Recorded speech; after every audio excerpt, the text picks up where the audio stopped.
You were the eldest, you were the eldest boy, the eldest in your family. And in your book, you say that from the time I was a small boy, I've been able to find the good piece of a bad story. Well, when you look back at that young boy, Izzeldin, how would you describe him? It's a challenging. I learned from that. With all of my suffering, I kept hope. I kept to work hard, and that nothing is impossible. Even for me as a Palestinian refugee from the Jabalia refugee camp,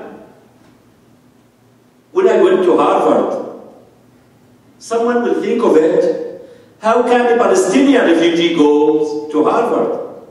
It's for a certain group of people. But it became real.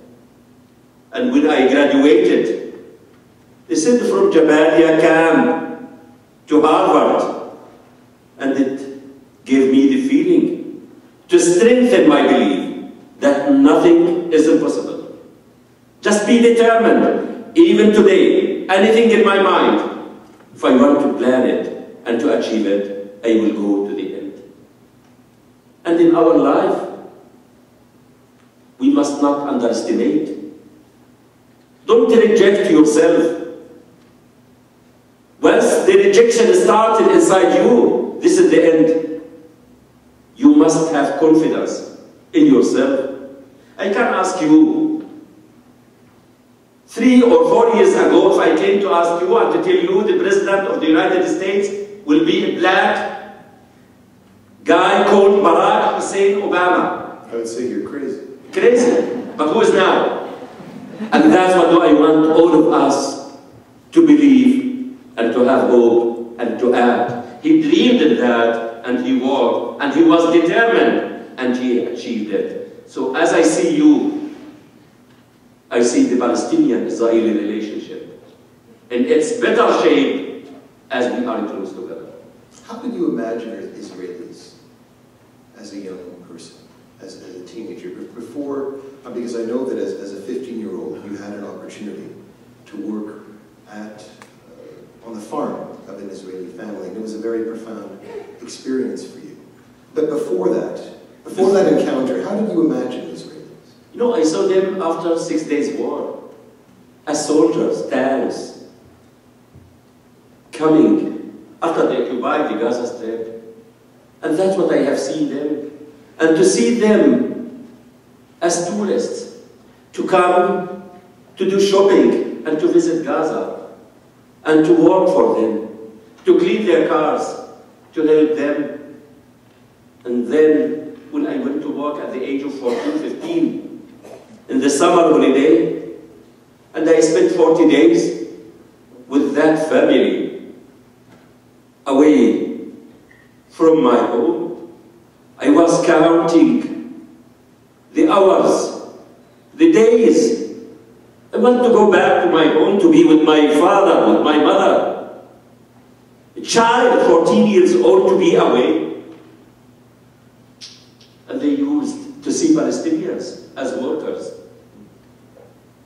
But when I went to work in 1991, I wanted them to see the Palestinian differently, as a human, as a doctor. And that's the challenge.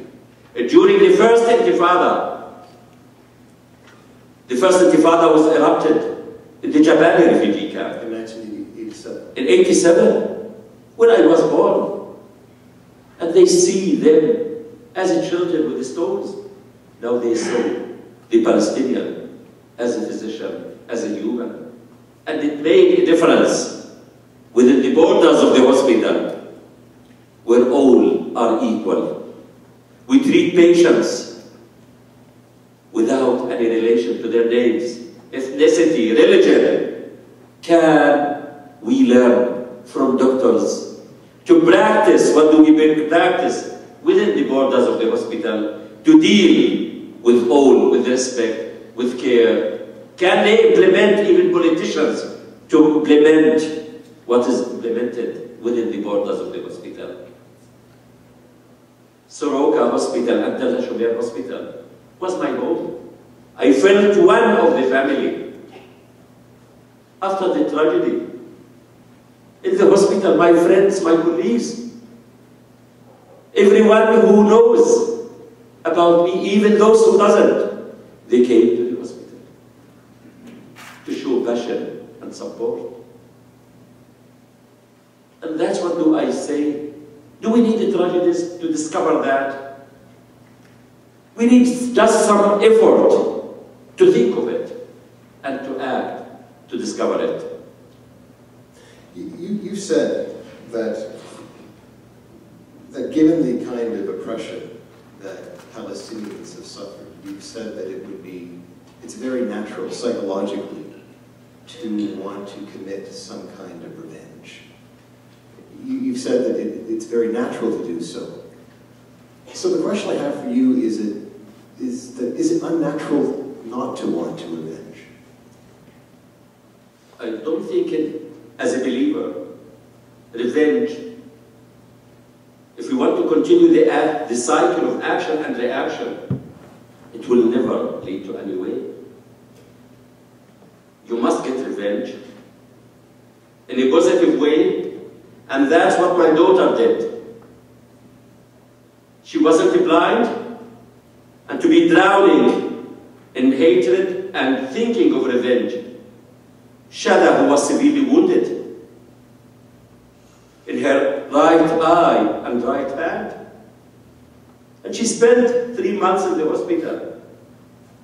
She was, during the war, studying on candles to be one of the first 10 in Palestine in the high school.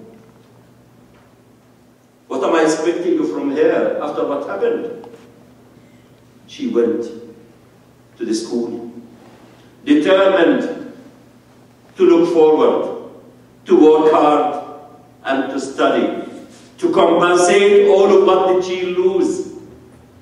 And she went to the exam with all of the difficulties in the exams, and the day we came to Canada, they announced the result, and she succeeded, 95.5, and now she's studying computer engineering.